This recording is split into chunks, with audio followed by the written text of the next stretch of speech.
உலகநாயகன் கமல் சாருக்கு வணக்கம். கமல் சார், இவன் வந்து என்னோடய பொண்ணு ஷர்பிகா, 1 வயசு ஆகுது. அவளுக்கு வந்து ஸ்பைனல் மஸ்குலர் அட்ராஃபி அப்படின்னு சொல்லிட்டு ஒரு ரேர் ஜெனட்டிக் ப்ராப்ளம் இருக்குது. அது ஒரு உயிர்கொல்லி நோய்.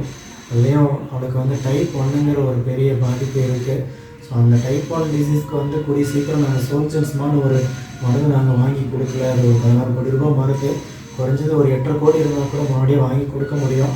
அந்த மருந்து நாங்கள் வாங்கி கொடுக்கல அப்படின்னு சொன்னால் அவளை காப்பாற்றுறது ரொம்ப கஷ்டம். கிட்டத்தட்ட ஒரு 7-8 மாதமாக நானும் போராடிட்டு இருக்கேன். நான் சென்னை வந்து நம்ம ஆழ்வார்பேட்டையில் கட்சி ஆஃபீஸில் கூட நான் கொடுத்துருந்தேன். எலெக்ஷனுக்கு முன்னாடியே நான் வந்து கொடுத்துருந்தேன். என் குழந்தைக்கு அடிக்கடி உடம்பு சரியில்லாமல் கொஞ்சம் ஹாஸ்பிட்டலுக்கு கூப்பிட்டு போயிட்டு வந்துட்டு இருக்கிறனால அதனால் அவங்க வந்து சென்னையிலே இருந்து யாரையும் என்னால் பார்க்க முடியல. அது இல்லாமல் ஒரு பெரிய தலைவர்களையோ ஒரு பெரிய நடிகர்களையோ என்னால் அவங்களை ஈஸியாக பார்க்க முடியல. எங்கே போய் பார்க்கணும் அப்படின்னு எனக்கு தெரியல. ஸோ இருந்தாலும் நான் அவங்க கட்சி ஆஃபீஸில் வந்து நான் ஒரு மனு கொடுத்துருந்தேன்.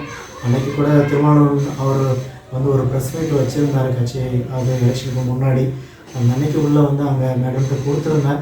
ஸோ அவங்க கண்டிப்பாக நான் சார்கிட்ட சொல்கிறேன், அவங்க கண்டிப்பாக எதனா ஹெல்ப் பண்ணுவாங்கன்னு சொல்லிட்டாங்க. ஆனால் இன்னும் நானும் ஏதோ கால் வரும்னு நினச்சேன், ஆனால் எதுவும் வரல. ஸோ நான் கேட்குறது நீங்கள் ₹1 கொடுங்கன்னு நான் கேட்கல. உங்களோட ரசிகர்கள் ஒவ்வொருத்தருக்கும் சொல்லி ஒரு 10-20 கொடுத்தா கூட என் குழந்தையை காப்பாற்ற முடியும். ஸோ அந்த உதவியாவது எங்களுக்கு செஞ்சு கொடுங்க ப்ளீஸ்.